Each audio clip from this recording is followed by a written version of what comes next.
visit Loserpool. Loserpool.com. Place a bet on a losing team in the Premier League. If they lose, you advance into the next stage. The last man standing is declared the winner. Win £1,000 guaranteed. Visit Loserpool.com. Welcome everybody to this week's special edition of the podcast, hosted on SoundCloud, iTunes, and as a video on YouTube and Facebook. Puel in, Puelout. That is the movement in Leicester City Football Club at the minute. It's a bit of a nasty one. Fans are split, divided completely between the two. It's a very Marmite situation, and it's getting a bit nasty and a bit rowdy. I've got a big Puel in, to really get his thoughts and opinions on the show. His name's Jamie. He's from Alcudia and he owns the Fox's Arms. You can follow him at the Fox's Arms on Twitter.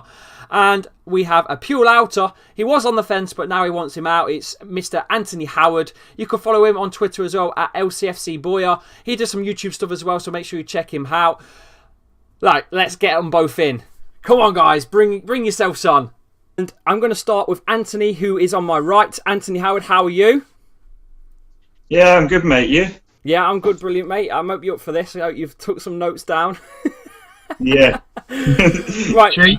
You know what? This season's been a pain in the arse for me. I think it just shouldn't even be a thing. This Puelout thing shouldn't even be a thing. We've had obviously a tragedy that happened in October with Mr. Vashai, and I think the season should really be more about that and backing the lads through the season, because it really, realistically, that should have dropped any team to a lower point than where we are. We're 7th at the end of the day, and something like that really should have affected us, and we should be further down the table.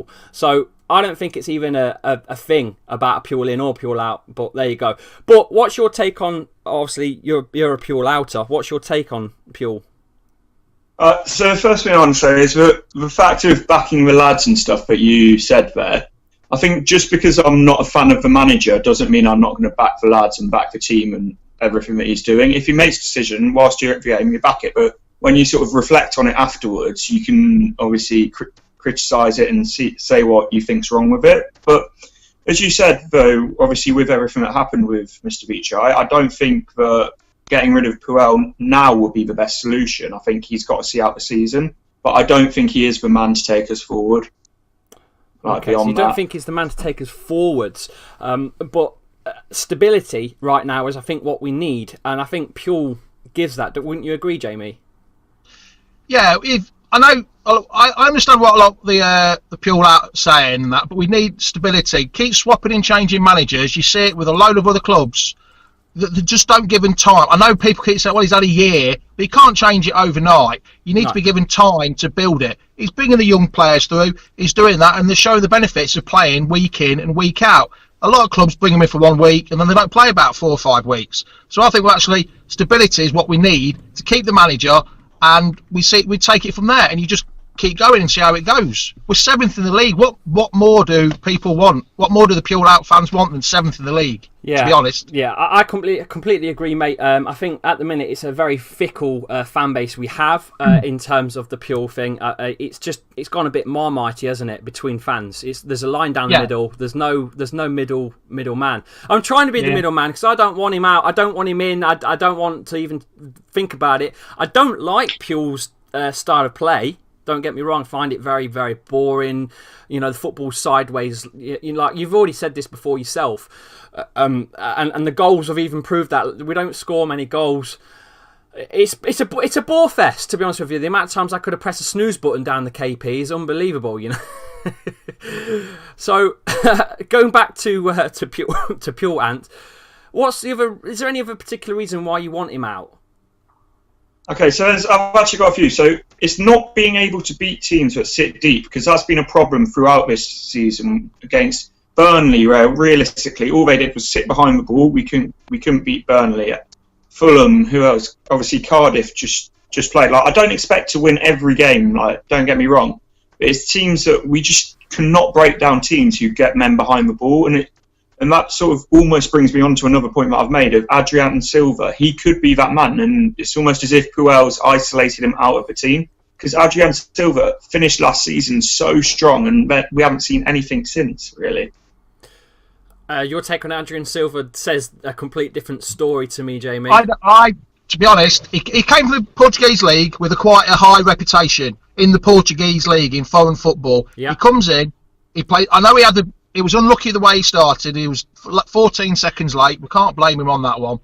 But he came in and he played too many tricks and flicks in the Premier League. He passes the ball, and half the time you see the ball, it goes out of play. And it just doesn't. I know we've been at the last few games, we've lost control of the ball a lot. But with him, it's too many tricks and flicks for my liking. In the central midfield, you don't need that. And I don't think he's worth 22 quid, let alone 22 million. I really don't. Sorry. Wow. I just don't. Put the Premier League is a bit more quicker pace than the Spanish league, Portuguese league, German league, so they have more time for the tricks and flicks. But in the English league, they're on them straight away, and you can't do that. Well, yeah, I mean, you could argue that Ricardo Pereira, he's come from, that same sort of league, and he's sat right in. And not only is he sat right in, he's arguably one of the best players on the field at the moment. He gets on with the game. He's one of the few foreign players we've had in recent years that come in and hit the ground running and just get on with it. Yeah. You don't see him making any of the tricks and flicks. You just see him doing the normal full-backish stuff or whatever people want to call it. Doing his role. Yeah, doing his role. Yeah. But central midfielders, if you lose the ball in the central midfield, you're knackered. And tricks and flicks, not in that league, not every time you get the ball. That's why I don't rate him at all, to be honest. Everyone has their own opinion on him, which I take that. But my opinion, not really. Not seen him do anything. So what? Going back onto what Anthony was saying though about not breaking teams down that sit deep. I'm not so sure that's a pure situation. I think that's a Leicester situation for the last few years. Our style of play has been counter-attack off the shoulder and stuff. I mean, I can't see that being a pure problem. I think that's just a Leicester problem. I don't think that will change for the foreseeable future with the players that we have and the style that's been pushed forward for the last few years. I think that's we've always had Mahrez, who's been able to sort of take sort of 2 or 3 men away from that back line when they've been sitting deep. But I think the poor recruitment in replacing Mahrez, because one thing I will give Puelout, he's recruited very well in terms of Ricardo Pereira, in terms of Maddison. But in terms of replacing Mahrez, there wasn't even a real sort of effort at it. Gazelle was never going to be good enough. He sat on the bench. He sat on the bench in France for the last 3 years. We needed someone who was going to step into that role straight away, and we haven't had that. So I don't know if that's Puelout, I don't know if that's Rudkin or how that one's worked. But I think we would have been better equipped last year to break through teams sitting deep than we are this year when we're trying to play possession football. Okay. Yeah. Possession football is a boring thing. Pure is his style is boring. So if you want someone to replace Mahrez, who's on your list?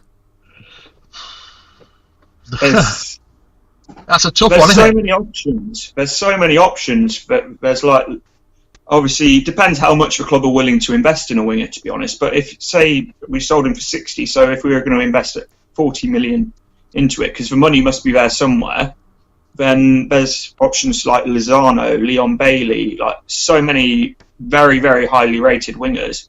Or even if you wanted to go sort of a bit more English and go with a cheaper option like Jack Grealish, someone like that who can play on the wing. Yeah, there's been many a talk of Jack Grealish in Leicester over the last probably 12 months. I don't think he's as good as, say, Maddison, and I don't know. I don't think he's as good as Maddison. I think Maddison was obviously, like you said, probably the best signing we've had.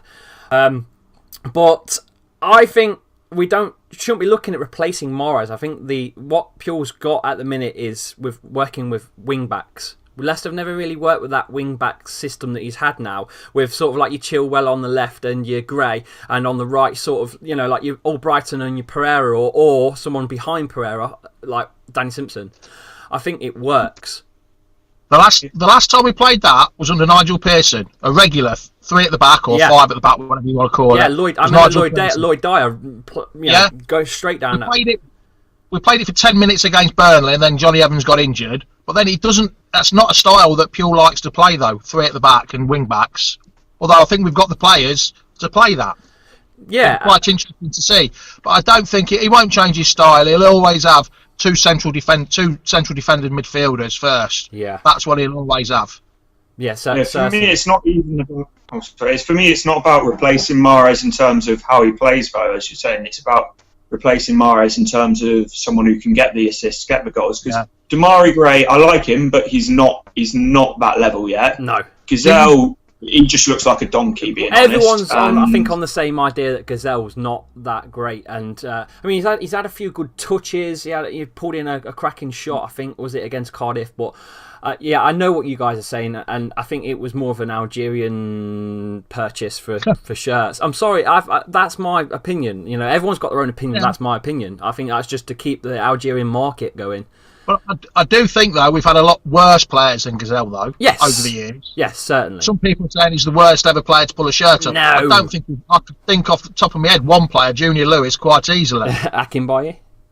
Yeah. We're going to do a poll. We're going to do a poll on 100% LCFC. Who's worse, Akinbaye or Kelechi Iheanacho? Akinbaye. That's what I don't think Iheanacho is that bad. I just think he's low on confidence. Yes, that's another thing that I said on my show on Sunday. The booing. No. I don't understand the booing. If you're booing one player, it means you're booing. To me personally, you're booing the club in general. Yeah, you're of course booing. You are. You're not giving. He's 21, 22. He's lacking in confidence. It's the last thing he needs to be booing. Knowing, I mean, that's twice now they've booed him when he's come on, which I think is utterly disgusting. Yeah. You're booing your own players. Your club. Yeah, and then ironically, 10 minutes before that, they were probably singing "We Always Back the Lads." You know, we won the Premier League. You know, it's just like what? Yeah. You know, you talk. Yeah, I don't know. It's very sour at the minute.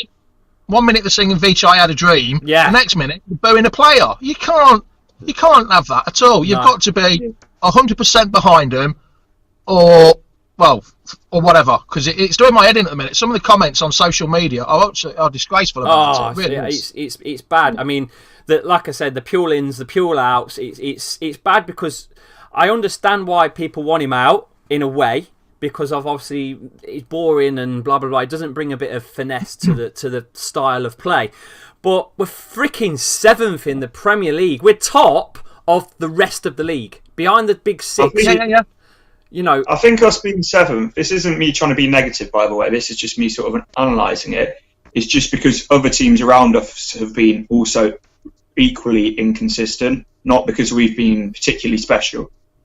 Yeah, but you look, when we won the league this time 3 years ago, we had 40 points. That would have only got us 4th this year. That's how inconsistent that league was. And if you look at some of the results last night, who would have thought Palace would have beat Wolves last night at Wolves? Burnley, they went to Huddersfield. Burnley were shocking at the minute, but everyone's beating everyone. The bottom 13 teams, it's a totally different league to the top 6. It really is. Yeah, definitely. Yeah.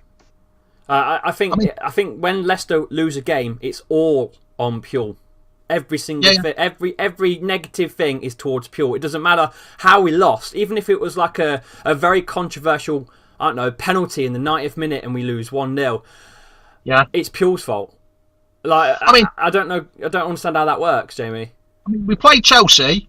And then we beat Chelsea away 1-0. We beat Everton away. Very similar kind of styles of football. Yeah, the possession a bit, but. As soon as the game was finished, they didn't have time to enjoy it. It was Puelout straight away. It was comments of Puelout. As soon as that final whistle went, the comments on my Twitter feed was Puelout. It's bonkers, isn't it? We've just had 2 wins against 2 away previous champions. Yeah, that don't normally win. We don't normally win against, and we beat them. We couldn't enjoy it because it was Puelout. And it was unbelievable. It really is. Can you imagine if this was the Leicester side under Martin O'Neill in the O'Neill years? We were 7th in the Premier League and we lost to, I don't know, I can't think who was in the leagues at that point, say Middlesbrough or something. And and we'd just beat Arsenal and Man United though. Would it be the same thing? Would it be O'Neill out, even though we've just beat 2 of the best teams in the league and lost to Borough, say bottom? It wouldn't. I don't think it'd be the same. So there's something Puel either brings negativity with him to fan bases, because Southampton was the same thing. I think with a lot of them is they think because he can't speak English properly and he's boring in his press conferences, they don't like him. Some people have had it in for him since day one. Yeah. But it doesn't matter how, because we've had Pearson, because we've had Ranieri, that were all, like, I know Pearson's attitude stunk, and not I used to love Nigel Pearson. Ranieri was a laugh a minute because they used to love him. There's no personality. But now with Puel, there's no personality. But does it really matter? We're 7th in the league. He could speak bloody Azerbaijan language there. Yeah. And as long as he got it to 7th or 6th, it doesn't matter. I don't understand what the Puelout brigade actually wants from us. 7th, Anthony. I know, mate. It's frustrating, isn't it? Because I'm not on and out or in because I find him most boringest football we've ever played. But he's got us 7th in the league, and Anthony's saying that it's obviously because of other teams. But that's how the Premier League is. That's it. That's fact. That's football. Get over it. But negativity with Puel. I've looked back at his history. The negativity with Puel, the history of his previous clubs, it reflects the same pattern again with Leicester. Are his days numbered because of the fans? I don't know, because I talked to Dan Hargreaves of Saints View quite a lot, and he's saying that it's basically like looking in a mirror of what happened at the Saints a couple of years ago. But the thing that I don't like, and I'm on the fence, but I'm sort of more towards Puelout, but I don't like the people who literally, they've got the agenda against Puel, like every little thing they can nitpick against him. That's where I think it's got to ridiculous. It's like, you know, we beat Chelsea away, but people were criticising the fact we played with free CDMs. We just beat Chelsea away, come on. I know. But it's when it's going wrong and he's not changing stuff, that's when it frustrates me. And like him sometimes not seeing what the rest of us can see. I know. For example, I don't know if you remember. Making them substitutions that 90% of us are all calling for, and he don't do it. Yeah, but the manager has through that 90 minute. I mean, I've never been a manager of a full time, and none of us ever have been, and I doubt any of us ever will be. But the thoughts that must be going through his head before the game, during the game, after the game, the build up to it, and the aftermath of the game, he must have so much going through his head.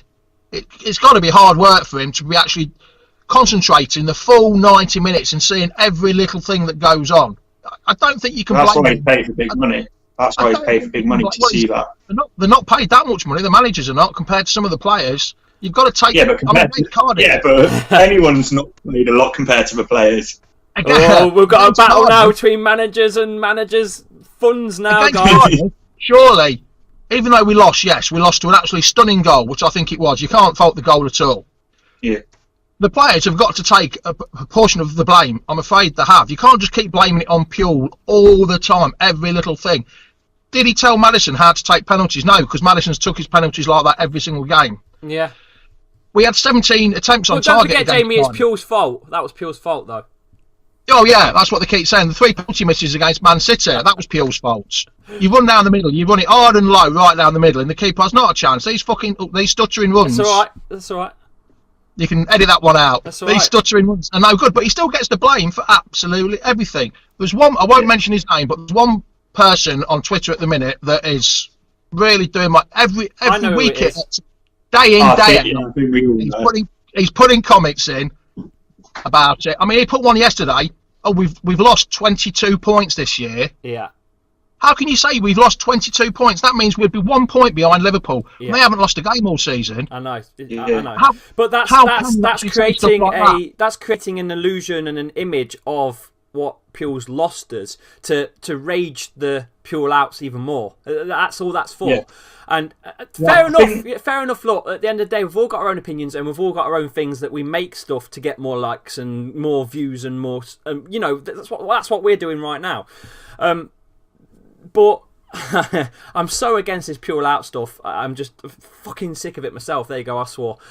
The thing that, I know what you're saying, that the Puelout people are like blaming Puel for everything. But I think that's a minority of the people who don't want him in the club will blame him to a ridiculous extent. There's quite a lot of people who are like me who don't like him particularly, but will back him and will back sort of the lads and everything. Anthony, why don't you like him though? Honestly, what's the reason you don't like him?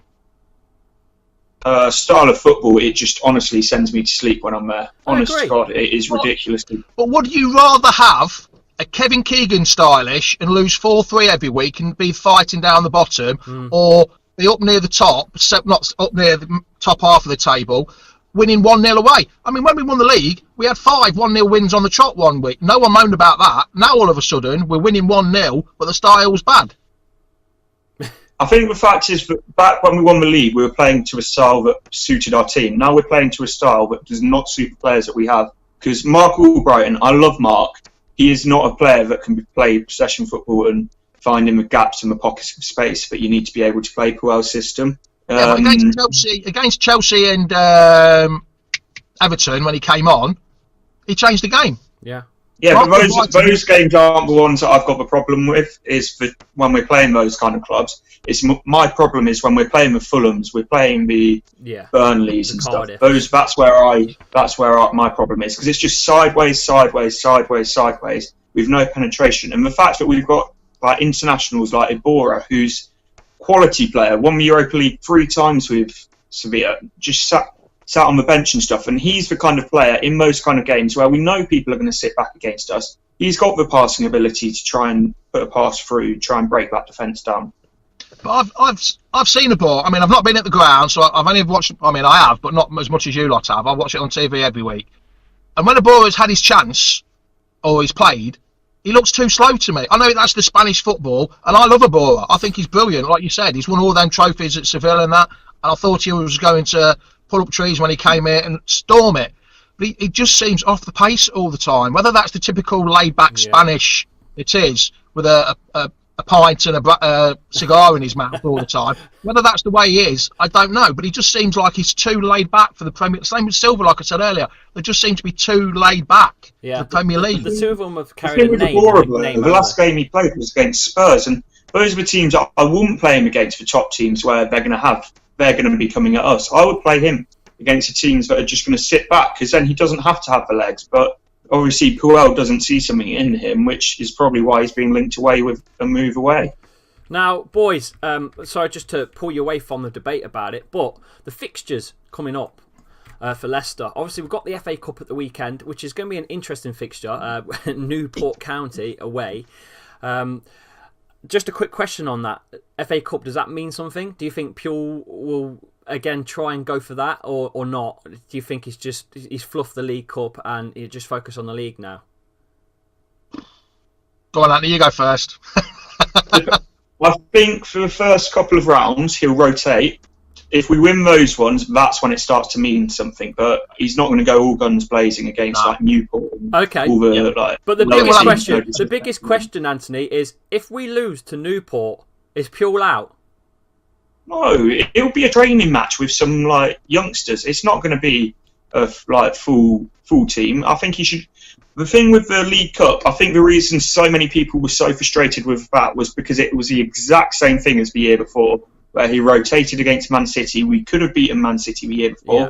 We took them to penalties and lost on penalties. What happened this year? We rotated against Man City, took them to penalties and lost on penalties. Don't blame him for the penalties, but I blame him for the fact that it got to penalties. If we played our strongest team, I think we could have outplayed Man City.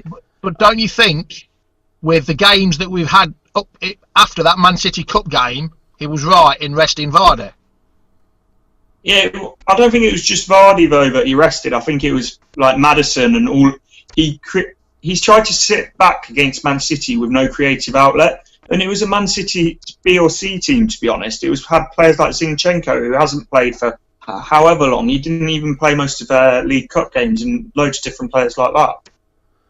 But when you've got Vardy struggling with an injury, surely it's best to rest him for a cup game and play him for the league game, because the league game's the bread and butter. The bread and butter is what you get paid for, really, than a cup game. I know it's a day out to Wembley. You might get a chance of getting to Europe, but I'd rather have Vardy fit and firing for the league games than I would for a cup game, because it's more important. The league games. Yeah, I agree with that with Vardy. I even said when I was doing my matchday stuff before that, but I agree with him taking Vardy out.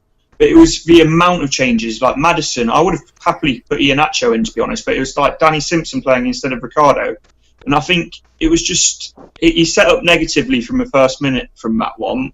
and he didn't change it until half term. Go on, Jamie. Danny Simpson played yesterday. Go on, Jamie. Danny Simpson played on Tuesday.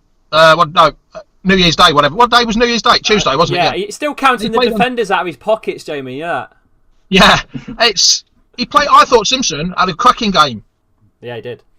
But everyone seems to think Pereira, when he first came, everyone said, "Oh, Pereira's not a fullback. He's got to play up the field." Now all of a sudden, oh, he's a fullback. Why is he playing Danny Simpson? And why did you drop Mark Albrighton?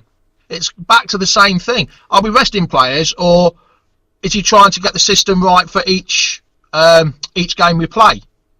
Well, if he does that, then he risks the wrath of the Puelout brigade again by making all these changes. Yeah. You can't win. I mean, there was one. Go on. Sorry, go on, Anthony. Go on. Go on, Anthony. Yeah, I think Puelout signed Ricardo as a right back, because if you look what he played for him in France, he was a right back, and when he was playing at Porto, he was a right back. But he's a right back who likes to bomb on, and that suits Puel's system down to the ground, just like Chilwell bombing forward. So I think that's people trying to find something out of nothing just to criticise him. Would the better system be Simpson, Pereira, or Pereira and Albrighton on the right? Pereira or Brighton all day for me. Even though Simpson gives you that bit more stability at the back. Yeah, I think so. It's an odd one, that is, I think. Because I think both give a different sort of game. Albrighton gives you those crosses in the box, and he's a bit of a workhorse. He will run everywhere around the field. Albrighton puts the crosses in the box, who's going to put him in the back of the net? That's true. Lamani. Oh, Would you have him back? Puelout! Would you have Big Slim back as an option? Well, I'd have him back to the end of the season, then send him. If he doesn't do well till the end of the season, then take the loss on him, sell him on, and bring someone who's Premier League proven in, who's a big type. There's a lot of cross, yeah, but there's always, if you can't hit a barn door, he might get it off target, and there's someone else there. Ooh. It's somebody there for the headers, that gets the headers and wins the flick-ons. We haven't got. I mean, if you notice where Schmeichel kicks it all the time now to the touchline, to the right or left, yeah, to the wing backs. To either Pereira or Chilwell. Well, they're both. Chilwell's got a decent header on him, but Pereira, I don't think he's won an header in his life yet so far. But we need that option of the big man up front, because I keep saying for years we need a big man, small man up front. It works all the time. It really does. Yeah. Even if, because Puel's so adamant that Plan A is going to work, and he doesn't want a Plan B. But no, you don't. For me, even if he doesn't want a Plan B, he should have it there for the last 10 minutes when it's going to shit, and we need to try and nick something. But Plan A is working at the minute because we're 7th in the league, so why do we need a Plan B? Because it works so well against Burnley, against Fulham, and all of those games, isn't it? I like if we nick some points in those games, we could be safely in 7th, not like to the point where if we lose a couple, we could be back down in 13th. I mean, I think we're about maybe 6 points shy of what we should have this year. Yeah, give or take. Yeah. You know what? The festive period. Boys, the festive period. You know the festive period, boys. Give or take, if Maddison had put that penalty away, we'd have had 12 in 12. Game over. 12 in 12 points at the festive period. And I'm telling you now, no one backed us for more than 4 points. No one.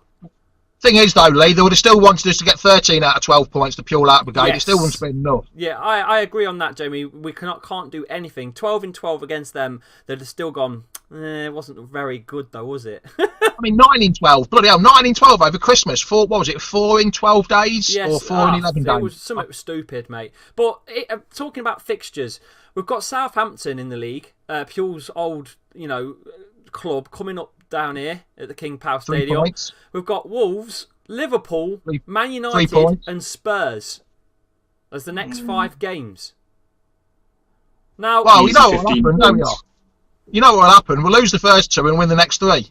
Now, if we take, say just for instance, this is a gamble here, betting, but if we take 9 points from those 5, will you be happy with that? Because I would. I would. I'll be very happy with that. If we were to take 7 points, I think I'd be just about happy. Yeah. Because it's a tough running. Yeah, it is. 2 wins and a draw. It's a tough. You got the league leaders, Liverpool. Man United are now back on the bounce from Solskjaer being in charge. Hold on, Lee. Go on. They've only played like bottom 4 teams at the minute. They haven't played anybody of any note. True. Yeah. See, Anthony's had enough now. He's gone. He's got nothing to say now. Anthony's gone. There you go. Puelout. He's gone.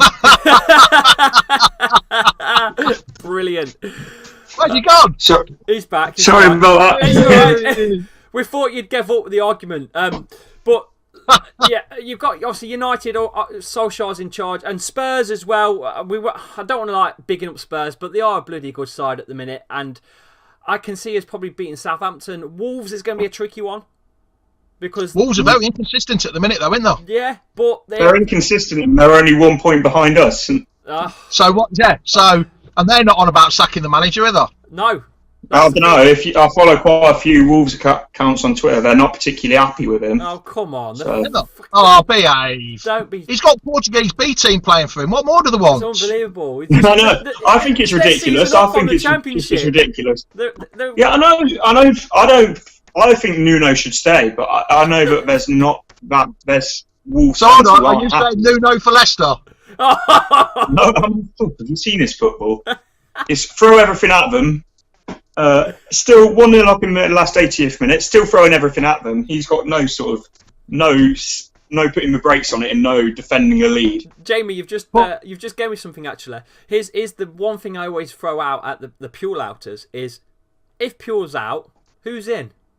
Who's actually going to do the job? And who wants to come? Who? That's the question. Jardine, Brendan Rodgers. He ain't got a job. Jardine hasn't got a job. He got sacked from Monaco. Well, with Brendan Exactly, he hasn't got a job. My argument. Yeah, but he got sacked from Monaco that were near the top of the league, and he got sacked. So there must be a reason behind it. Don't know, but I mean, Puelout got sacked from Southampton. There must have been a reason for that. okay. As much as Brendan Rodgers would be a great addition, I think.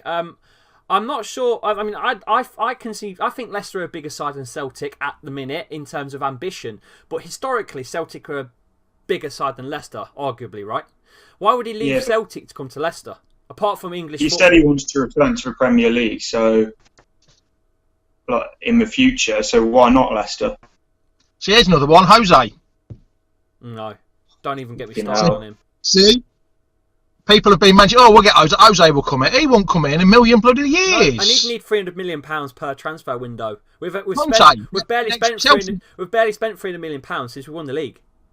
The names I've heard, Jose, Conte and Zinedine. None of them would come here. None of them. No, would think- that's unrealistic. So I don't know, you hear some... but there is nobody out there, apart from Jardine, like he says, but... You just don't know. We've got a manager. Why are we even talking about getting a new manager when we've already got a manager? exactly. That about wraps it up, boys. There's just no else to say really. Who would come in to replace Puel? If you Puelouters do want Puel out, who would actually come and who would do a good job? That's the question. Maybe Jamie. Hey, I took Cambridge United on FIFA Manager once to the Premier League. I could do it. Oh, that's it. Yeah, FIFA's different though, isn't it? Yeah, I gotta go. Right, thanks boys. Thanks for coming on, and I'll see you later.